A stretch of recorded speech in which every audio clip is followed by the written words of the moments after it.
MP আজিম হত্যায় যাকে নিয়ে সবচেয়ে বেশি আলোচনা সমালোচনা তিনি হলেন শিলাস্তি রহমান। মূলত তিনি হতে চেয়েছিলেন মডেল, কিন্তু অন্ধকার জগতে চোরাবালিতে হারিয়ে গিয়ে তিনি এখন সংসদ সদস্য আজিম হত্যার অন্যতম আসামি। এবার মুখ খুললেন সেই হানি ট্র্যাপ খ্যাত শিলাস্তি।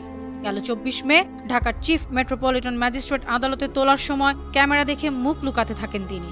পরে তাকে আদালতে টকে তোলা হলে কাঁদতে থাকেন। আদালতে শুনানির আগে শিলাস্তি রহমান জিজ্ঞাসা করেন, আমি কিভাবে আসামি হই? আমি শুধু ওই বাসায় ছিলাম, তাছাড়া কিছুই জানি না।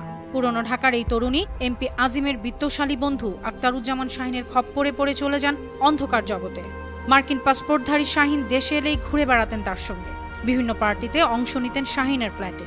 কলকাতায় এমপি আজিম খুন হওয়ার পর মাস্টারমাইন্ড শাহিনের বান্ধবী হিসেবে নাম আসে এই শিলাস্তি রহমানের, যার আরেক নাম শেলেনিস্কি।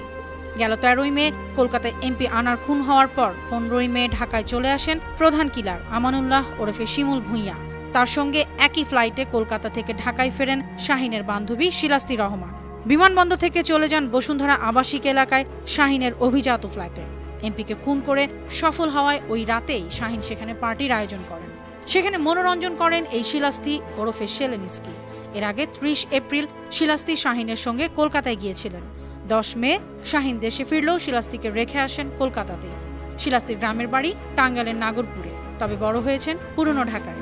অবশ্য বিত্তশালীদের ডেরায় গিয়ে নিজেও থাকতেন উত্তরার অভিজাত ফ্ল্যাটে। নিউজ ডেস্ক, বানো টিভি।